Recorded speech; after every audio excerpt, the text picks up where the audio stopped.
Angka itu jumlahnya berapapun, 2, 3 sampai triliunan. Semuanya itu nisbatul far'i ilal asli. Binisbat ilal wahid, nisbatul far'i ilal asli. Angka 2 ya cabangnya 1, 3 ya cabangnya 1, 1 triliun ya cabangnya 1. Tetap yang asal usul adalah angka 1. Itu nangis semua malaikat.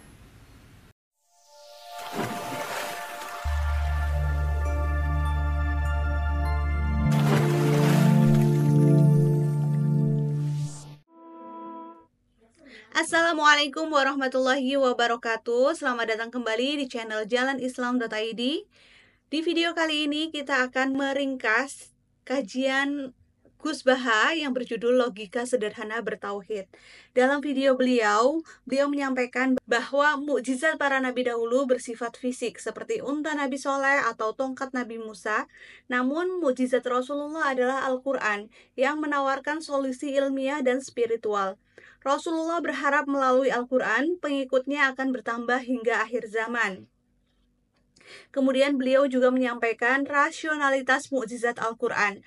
Berbeda dengan mukjizat fisik, Al-Quran memberikan panduan hidup yang relevan di segala zaman. Bahkan dalam masalah hubungan seperti pernikahan dan perceraian, Al-Quran mengajarkan keseimbangan dan hikmah. Dalam videonya, Gus Baha juga menyampaikan Al-Quran sebagai solusi rasional.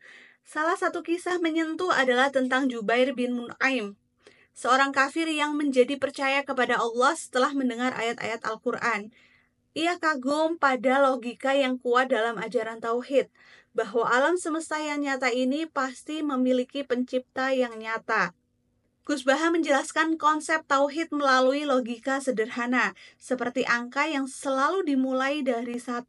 Hal ini menegaskan bahwa asal-usul semua yang ada adalah Tuhan yang Esa, yaitu Allah Subhanahu wa Ta'ala. Gus Baha membandingkan ulama terdahulu yang ikhlas mengajar untuk mencerdaskan umat dengan beberapa fenomena modern, di mana sebagian terjun ke dunia dakwah karena motivasi materi. Beliau mengajak kita untuk meneladani niat luhur ulama-ulama dahulu. Dalam interaksi sosial, keikhlasan dan ketulusan harus menjadi landasan.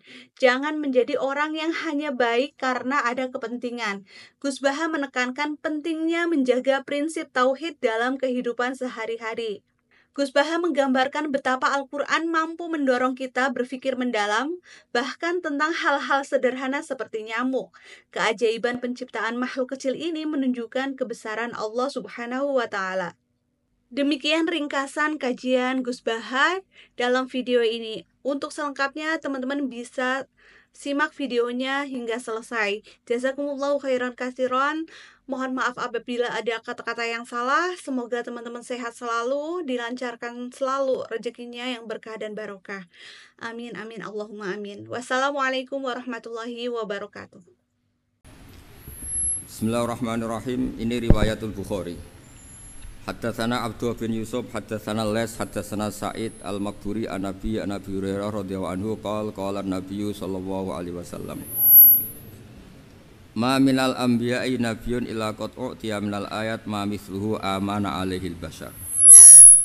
Wa inna ma kana alladhi utituhu wahyan awhahu wa ilayya fa arju an akuna aktsarahum tabi'an yaumal qiyamah. Dados kita tahu semua nabi itu punya mukjizat. Ya, semua nabi itu punya apa? Mukjizat. Mukjizat itu hal yang luar biasa yang memastikan manusia itu tidak bisa menyainginya atau menandinginya. Dan rata-rata mukjizat nabi dulu itu fisik. Misalnya ontanya Nabi Soleh itu kan onta tapi keluar dari batu, itu kan aneh. Aneh sekali. Atau tongkat Nabi Musa bisa simsalabim mengeringkan laut apa? Merah. Semua nabi itu punya mukjizat dan semuanya berbentuk fisik. Kecuali mukjizatul Rasulullah sallallahu alaihi wasallam itu berupa Al-Qur'an. Al-Qur'an itu konsep ilmiah. Terus kata Rasulullah sallallahu alaihi wasallam, tapi saya karena Quran itu justru berharap pengikutku besar dan sampai hari kiamat. Sekarang kita logika ya. Andaikan kamu punya tongkatnya Nabi Musa, kalau kamu suka uang, kepikirannya dijual apa dipakai? Kalau kamu suka uang, dipakai. Kalau kamu ahli suudon itu pikirannya ndak, ini asli ndak. Karena yang melihat di Turki itu ya sebagian gitu. Kalau yang suka perdukunan itu bayangkan tuh miliknya. Mungkin dipakai ngakali orang atau apa, pokoknya bayangkan tuh miliknya. Kalau yang kolektor pikirannya itu nanti ini laku berapa. Tapi kalau peneliti mungkin pikirannya itu ini asli apa ndak? Bukti aslinya apa? Repot lah. Lagi pula kalau kamu punya utang terus mau apa? Istri kamu marah mau apa? Kalau pakai tongkat. Nah, beda dengan mukjizatnya Quran itu semuanya apa? Ilmiah. Orang yang sedang harmonis dengan istri bisa pakai ayat di antara ayat-ayat Allah itu apa? Wa ja'ala bainakum mawaddatan warahmah.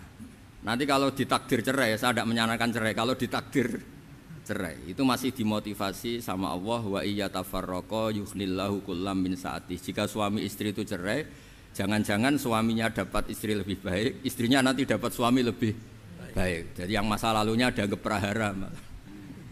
Kan banyak orang suaminya meninggal ketika nikah lagi ditanya, kangen sama suami pertama, alhamdulillah ini lebih baik. Padahal suaminya yang meninggal itu berharap istrinya ini kangen, ternyata dia sudah syukur dapat suami yang lebih baik. Jadi Quran itu menunggui kita ila yaumil qiyamah. Kita tidak bunuh diri, itu ya barokahnya Quran. Karena problem apapun kita dinasihati apa sabar, apa dinasihati sabar. Kan nggak mungkin kamu pegang tongkatnya Nabi Musa, punya masalah apa saja ngelihat tongkat, bisa apa tongkat. Tapi kalau Quran kan nasihat, solusi. Makanya Nabi berharap dengan Quran ini, saya berharap pengaruh saya, pengikut saya terbanyak ila yaumil qiyamah. Terus beliau dikomentari begini sama ini Fathul Bari, sarahnya Bukhari. Al-muradu anna mu'jizatil anbiya inqaradat binqiradi a'sorihim falam yusyahidha illa man hadaraha.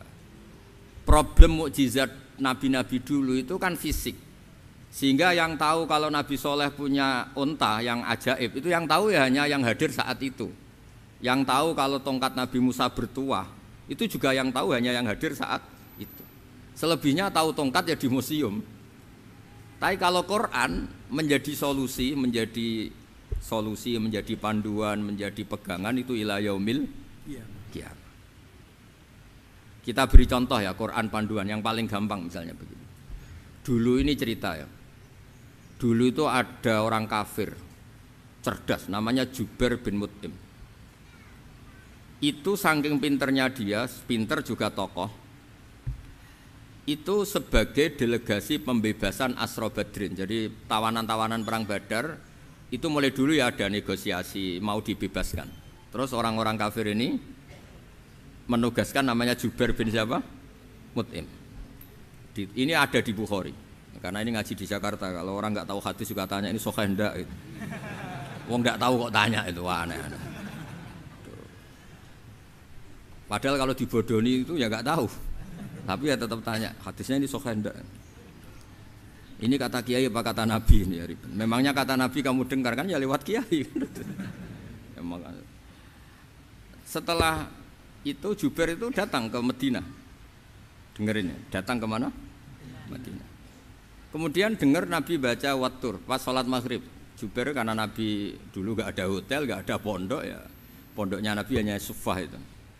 Nabi baca maghrib, bukan diskusi, bukan debat, baca Wattur wa kitabi mastur fir raqim mansur wal baitil ma'mur was saqfil marfu wal bakhril masjur terus. Kemudian sampai pada titik ayat am khuliqu min ghairi syai'in. Masa manusia atau alam raya yang maujudat, yang nyata, yang wujud nyata. Kemudian asal usulnya itu ketiadaan. Ini kan hadhil alam maujud, alam ini kan nyata. Masa sesuatu yang nyata penciptanya itu tidak nyata. Jadi nggak mungkin ada faham nihilisme. Kalau faham nihilisme berarti melahirkan teori begini. Al adamu yakhluqu maujudan, sesuatu yang tidak ada menciptakan yang itu kan akal nggak bisa nerima. Kalau sesuatu ini ada, penciptanya pasti ada. Terus akhirnya Jubair bin Mut'im itu simpuh di depan Rasulullah terus bilang, ya Muhammad kada qalbi ayatir, hampir saja hati saya terbang. Kalau riwayatnya Imam Ahmad, faka'an nama sudi akol bihati, saya dihancur. Semua teori yang saya bawa untuk ngelawan kamu, sekarang luluh semua, hancur semua. Yang benar adalah teori Anda, bahwa Tuhan itu satu dan Tuhan itu ada sebelum semua makhluk.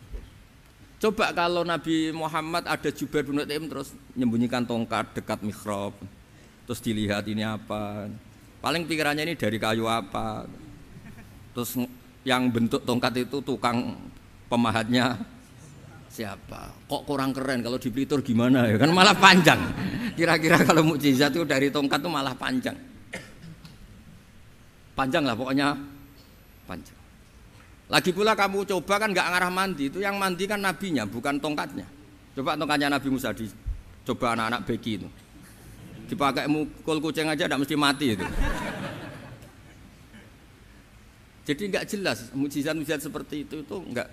Tapi kalau Quran menunggui, sampai saking hebatnya Quran, teori rasionalitas, soal kampanye di mana-mana, tingkat validitas, tingkat kebenaran Quran, itu bahkan bisa diuji tanpa membuktikan, tanpa apa? Membuktikan. Cukup pakai akal.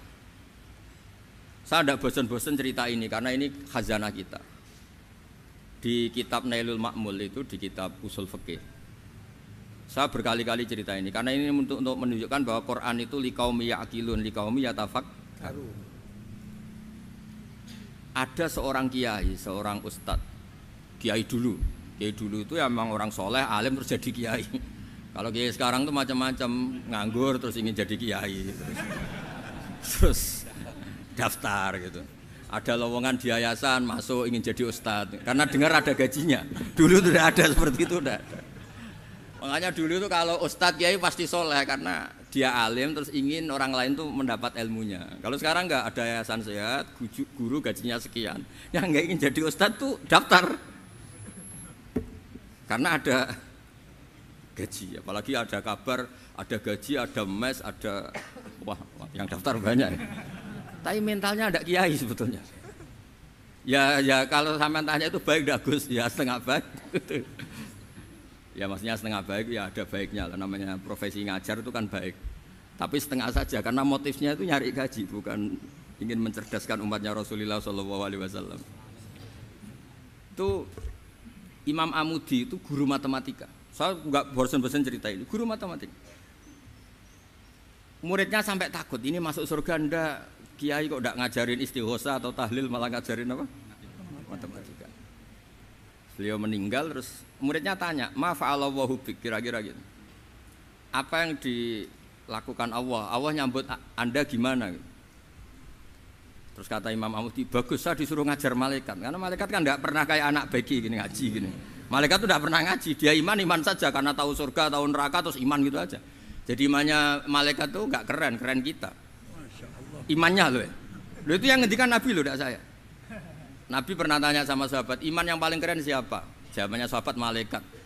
Ya enggak, karuan malaikat iman. Dia yang tahu surga neraka, tahu segalanya, masa ada imannya? Pasti iman lah katanya.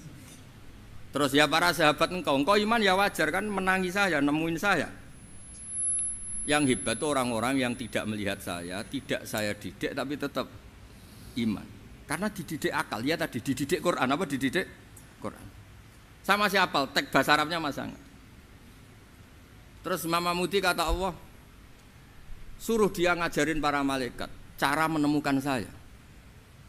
Malaikat dikumpulin, terus Imam Amudi disuruh ngajar. Sama singkat kata-katanya Allah di mimpi itu.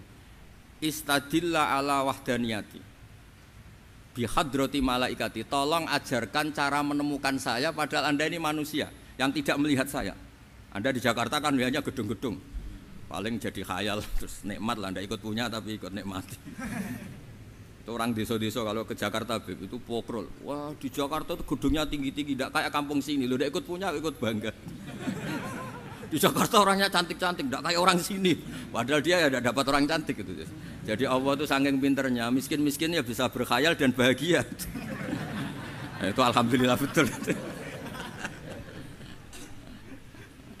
Akhirnya itu apa ini anak-anak begini saya tak niati ngajar standar anak-anak akademik. Terus pertama yang diajarkan hanya bilang gini, sama siapa teknya? Ya malaikat wahai para malaikat. Terus beliau bilang, nisbatus naini wassalasah ila ma la nihayata lahu nisbatul far'i ilal asli. Angka itu jumlahnya berapapun 2, 3 sampai triliunan. Semuanya itu nisbatul far'i ilal asli. Bin nisbat ilal wahid nisbatul far'i ilal asli. Angka 2 ya cabangnya 1, 3 ya cabangnya 1, 1 triliun ya cabangnya 1. Tetap yang asal usul adalah angka 1. Itu nangis semua malaikat. Cara Jawa itu mandekman kowe iman kaya imanku. Makanya imannya umat Rasulullah sallallahu alaihi wasallam itu PD-nya yakinnya kayak imannya malaikat. Kalau Tuhan itu 1. Karena angka enggak bisa dimulai kecuali dengan angka 1. Makanya nisbatus naini wassalasah ila ma la nihayata lahu iku nisbatul far'i ilal asli. Semuanya itu nisbatnya cabang ke induk. Berarti semua alam raya ini tetap asal usulnya 1, yaitu qul huwallahu ahad. Nah, itu namanya akal.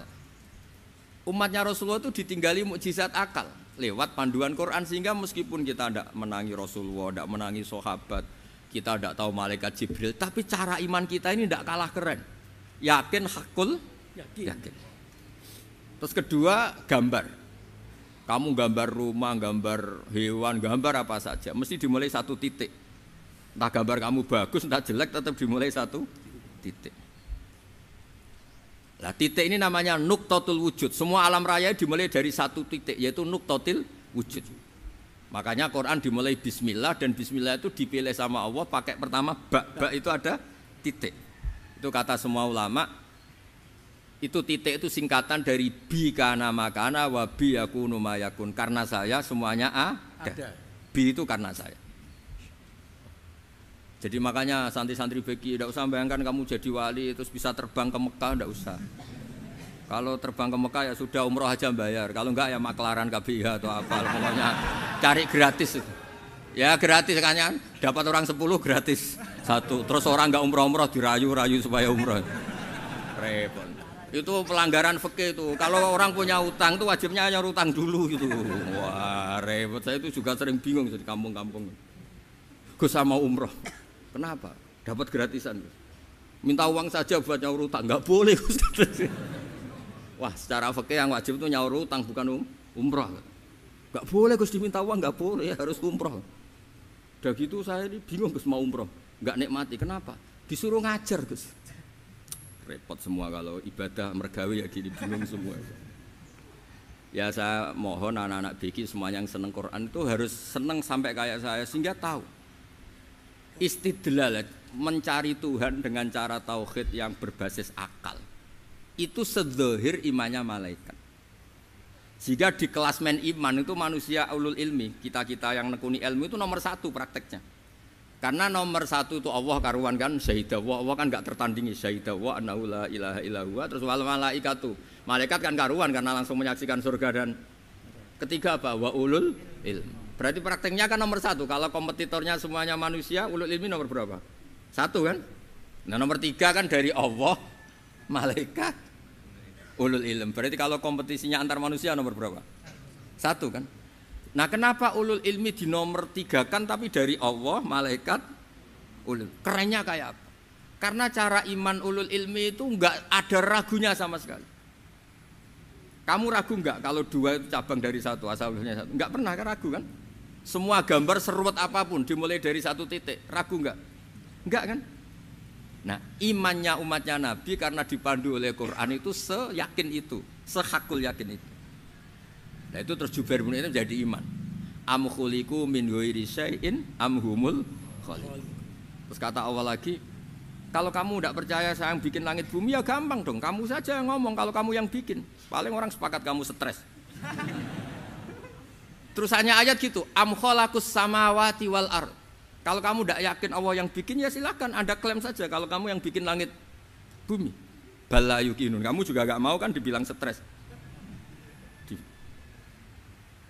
Nah, ini terus saya teruskan ya. Makanya mukjizat terbesarnya Nabi adalah Al-Qur'an. Karena Al-Qur'an itu cerita tentang hukum-hukum akal, cerita tentang logika-logika peradaban. Misalnya logika peradaban, contoh paling gampang. Di Quran itu ada sekian ayat yang Allah cerita peradaban. Misalnya wa ahsinu innallaha yuhibbul muhsinin.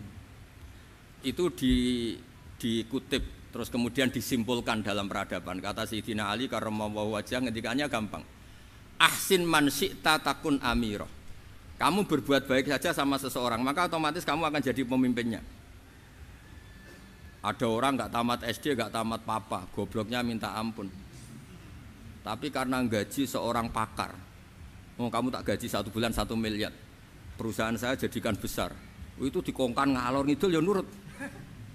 Hanya karena dia ihsan. Terus wastaghni amman syi'ta takun nadhira. Saya ulang lagi. Wastaghni amman syi'ta takun nadhira. Dan kamu jangan butuh orang lain, siapapun dia, maka kamu akan setara. Misalnya ada menteri orang antri mau salim, tapi kamu tidak butuh, kan tenang saja. Tapi kalau kamu butuh, habis kamu.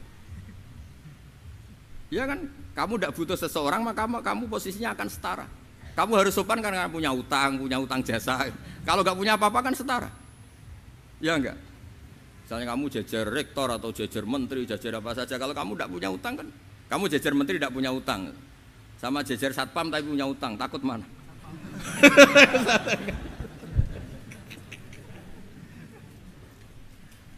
Kalau butuh itu mesti kalah kan? Ada pejabat misalnya nggak begitu cantik sama perempuan cantik yang kamu butuh ingin dicintai, takut mana? Padahal nggak jelas orang ini pangkatnya apa, nggak jelas. Jadi dalam hukum sosial itu kata Sayyidina Ali wastaghni amman syi'ta takun nadhira. Kamu jangan butuh seseorang maka kamu akan setara. Terus yang terakhir wahtas ila man syi'ta takun asiro, asiro pakai sin. Dan silahkan butuh seseorang maka kamu akan jadi budak dia. Ya coba misalnya Anda seorang profesor, seorang alim, seorang kiai top, misalnya mencintai janda di ujung kampung sana, jalan kaki 2 kilo, padahal itu nggak tamat SD, tapi gara-gara seneng, kacau kan, logika kepangkatan hilang semua kan. Jadi itu hukum peradaban. Itu mewakili isi-isi sosial yang diterangkan Quran. Ya, jadi paketnya 3 tadi ya. Ahsin man syi'ta takun amirah. Kamu berbuat baik sama seseorang maka kamu bisa memimpin. Wastaghni amman syi'ta takun nadhira. Kamu jangan butuh seseorang maka kamu akan setara. Mbok kamu ketemu orang terkaya di dunia.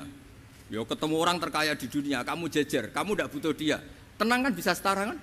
Tapi kalau butuh harus sopan, ngajukan proposal, harus berakhlak karimah. Makanya sekarang Anda kok berakhlak kenapa? Ternyata mau nyalek. Biasanya ndak berakhlak kok berakhlak. Ada apa ini? Makanya guyonan di Rembang itu Beb Husain itu. Kalau ada orang udah tidak sopan sama temannya, temannya curiga, kok tumben sopan, mau utang ya?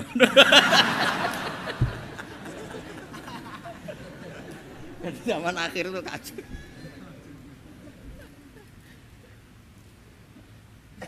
Ya di semua daerah gitu ya sama Pak Rektor ya. Kalau ada teman biasanya nggak sopan kok sopan, itu temannya curiga. Ini Pak Rektor UI ikut kaji. Kok tumben sopan, ada apa ya? Karena di mana-mana orang butuh itu pasti beretika. Kamu punya teman paling berdua, kalau mau utang berakhlak gak? Atau misalnya kamu punya adik cantik terus punya teman berdua, kalau cinta adik kamu berakhlak gak? Biasanya nggak sama sekali nggak berakhlak. Gara-gara butuh menjadi berakhlak. Ya jadi hukum sosial itu ya kuncinya 3 tadi. Ahsin man syi'ta takun amirah. Wastaghni amman syi'ta takun nadhira. Terus wahtas ila man syi'ta takun asira. Kalau kamu butuh seseorang pasti kamu dibikin hina. Asir itu tawanan. Nah, Quran itu bicara sosial itu lengkap. Dan itu yang nunggui kita. Kita punya tetangga yang kurang baik, ya seneng. Punya tetangga baik, ya seneng. Kata Imam Syafi'i, saya berkali-kali cerita. Kok seneng semua Imam Syafi'i? Ya bagus lah, kalau yang seneng saya enak lah. Dijak jagongan, dijak ngopi enak.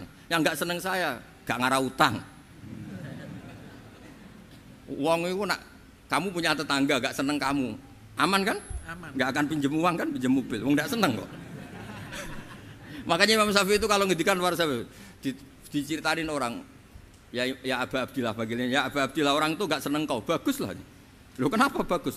Waman asaa ilaika faqat atlaqaka. Orang yang enggak seneng kamu maka membebaskan kamu.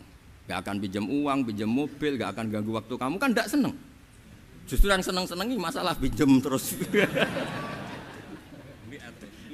Imam Syafi'i itu orang yang anggap dunia itu selesai. Ada yang cerita, ya Aba Abdillah, orang yang tadi cium tangan engkau, yang hormat engkau, di luar maki-maki engkau, ngerasain engkau, ngata-ngatain engkau. Ya bagus lah. Kok bagus gimana? Berarti saya wibawa, depan saya tidak berani. Berarti saya wibawa, di depan saya tidak berani. Berarti itu makomnya sudah kulillah, sumadarhum fi khawdihim, ya labun, sudah dunia itu selesai, sudah agak penting semua. Nah itu kalau kamu anak-anak beki ahli Quran sudah ayatnya qulillah sumadarhum fi khawdihim ya labun sudah lihat Allah saja agak penting makhluk-makhluk itu agak penting. Dah makhluk semua agak penting sepenting Allah. Nah kita ini ditunggoni mukjizat seperti itu. Bayangkan misalnya kita ditunggoni tongkatnya Nabi Musa. Saya ngajar di sini terus ini tongkat. Terus nanti yang tanya Gus itu kayu apa Gus? Nanti yang kolektor tanya itu harganya berapa Gus? Ruwet apa?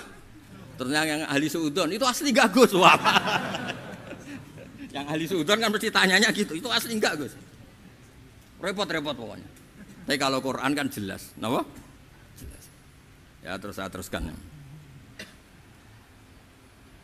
Fala yamurru terus al-murad anna mu'jizatil anbiya in qaradat bin qidari aqsam wa mu'jizatul Qur'an mustamirratun ila yaumil qiyamah wa kharquhu lil adat fi uslubihi wa balaghatihi wa ikhbarihi bil maghibat. Terus kata ini yang ngarang Fathul Bari sarahnya Imam Bukhari. Fala yamurru asrun minal aqsar illa wa yadharu fihi shay'un mimma akhbaru bi annahu sayakun yadullu ala sihhati da'wahu. Wa hadza aqwal muhtamilat. Wa takmiluhu fil ladzi ba'da wa qilan ya anal al makna anal mukjizat al madiyah kanat khissiyatan tusyahadu bil absar kana qati sholeh wa asa Musa.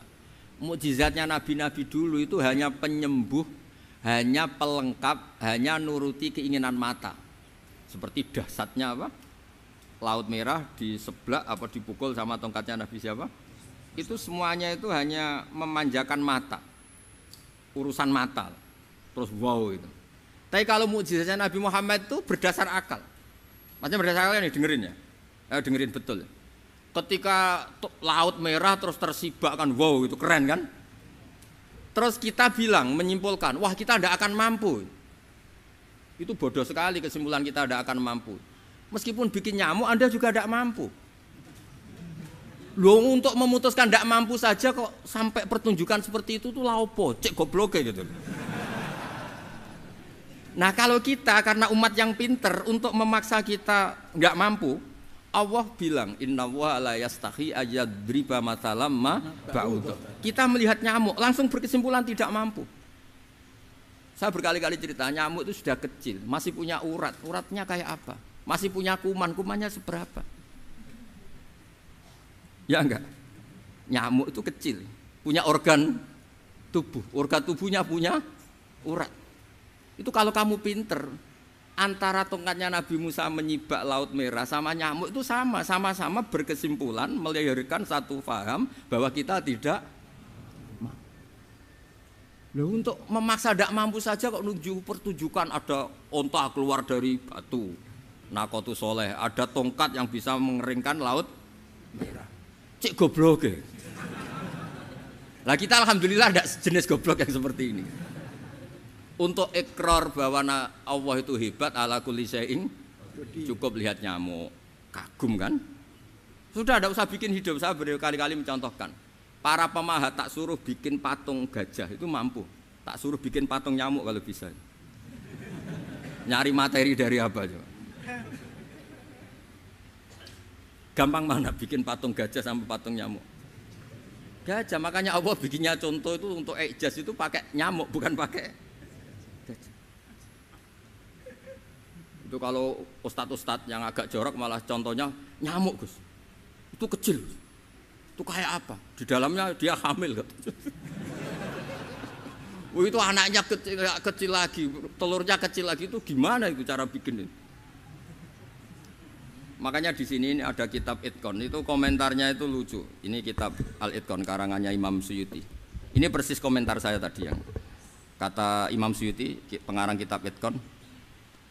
Wa ya imma khissiyah wa imma aqliyah. Jadi mukjizat itu ada yang fisik, bisa dilihat indra, panca indra, bisa dilihat akal. Wa aktsaru mu'jizati Bani Israil kanat khissiyah li baladatihim. Bilada itu goblok, wakil lati basairihim. Dasar wong goblok. Mukjizat kok ngenteni sing wow. Maksudnya dasar wong untuk ngakui Allah hebat saja kok nunggu halal yang seperti itu gitu. Paham gitu? Mergo likil lati napa aklihim.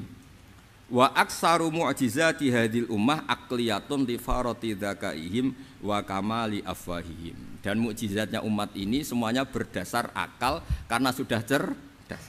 Jadi andaikan kita melihat tongkatnya Nabi Musa menyibak Laut Merah dengan melihat nyamuk, kesimpulan kita sama. Sama-sama wow, sama-sama keren, sama-sama memastikan kita tidak mampu. Makanya terus Quran menerangkan kita wa ma min dabatin fil ardi wala ta'iri yatiru bi janahihi illa umamun amsalukum. Jadi keseharian kita lihat burung kok terbang. Itu sudah ayatun min ayatillah. Paham nggih? Dados niki kudu bangga ditunggoni napa Quran, nggih ditunggoni napa Quran. Wa mu'jizatul Quran tusyahadu bil basirah fayakunu mayattabi'u li ajlihi aksar. Terus li annal ladzi yusyahadu bi ainir ra'si yang qaridu bingkiradi musyahidi. Sesuatu yang tampilan dahsyatnya itu disaksikan mata, maka itu bisa habis. Era tongkat Nabi Musa seperti itu habis enggak? Bisa mengeringkan Laut Merah, habis kan? Tapi era mukjizatnya Quran ila yaumil qiyamah. Ya contoh sosial, saya kembali lagi ke sosial. Kamu punya teman awet atau punya istri awet, itu konsepnya ya wal kadhiminal ghaidh, agak gampang tersinggung. Coba kalau kamu setiap tersinggung putus, setiap tersinggung habis, kamu tidak punya teman, tidak punya istri. Sampai kita awet seperti ini, kalau kecewa ya wal kadhiminal ghaidh, ngempet. Termasuk saya ini biasanya ngaji khusus terus bajak gini ya kecewa. Tapi barokahnya diwarai Quran wal kadhiminal ghaidh, ngempet Gus, ngempet. Terus kecewa sama teman, kok kenapa tidak putus? Karena wal afina aninna, sudah kalau kecewa maafkan. Coba kalau kita kecewa presiden demo, kecewa menteri demo, kecewa orang tua minggat, ya kalau dicari, kalau tidak kan malu. Saya itu punya teman tak tanya, kecewa Gus sama bapak itu, kenapa tidak minggat? Malu. Kenapa malu? Takut nggak dicari. Itu orang tuh paling malu itu kalau keluar dari rumah nggak di. Saya punya teman lagi, saya ini takut mati Gus. Kenapa? Takut istri saya tidak nangis Gus. Itu kematian terburuk itu kalau sudah mati, tahu istrinya tidak nangis. Oh itu malu betul itu. Makanya jangan mati. Pokoknya pastikan orang sekeliling Anda nangis itu baru berani mati. Kalau tidak jangan. Ya jadi mukjizatnya Nabi itu luar biasa. Walladzi yusyahadu bi'ainil aqli bakin yusyahiduhu kullu man jaa ba'dal awali mustamirran. Sesuatu ilmiah, sesuatu agama atau apa saja yang logis itu akan abadi ila yaumil. Kayak tadi. Ketika kita kecil diajari apa? Wujud, qidam, baqa, mukhalafatul hawadisi, qiyamuhu binafsihi wahdaniyat qudrat iradah. Itu ila yaumil qiyamah. Karena kita pasti punya logika tadi. Masa alam raya yang maujud didahului ketiadaan. Kemudian ketiadaan ini kita rumuskan, ketiadaan inilah yang bikin alam raya. Di mana-mana nihilisme, ketiadaan ya layu asfiru say'an, namanya tiada ya tidak punya akibat apapun. Yang punya akibat apapun ya sesuatu yang wujud. Lalu itu kan ila yaumil qiyamah, sampai kapanpun teori itu akan nunggui kita ila yaumil. Tapi kalau tongkat Nabi Musa ketika kita tidak melihat kan punya alasan tidak ngandel, Musa tidak tahu. Tapi kalau kamu seperti ini, orang paling mulhid sekalipun, paling ateis sekalipun, terus ditanya, bisa enggak Anda mulai angka di luar angka 1? Tidak bisa kan? Makanya benar Imam Amudi tadi ketika diminta Allah, istadilla ala wahdaniyati bi hadrati malaikati, tolong ajarkan kenapa manusia begitu yakin kalau saya ini satu, padahal mereka tidak melihat saya. Terus beliau ngendikan apa? Nisbatus naini wassalasa ilal wahid nisbatul far'i ilal asli. Angka 2, 3 sampai enggak terbatas, semuanya dibanding angka 1 itu nisbatul far'i ilal asli. Semuanya itu cabang dari angka 1. Itu mbok siapapun enggak usah ditunggoni nabi, enggak usah ditunggoni wali.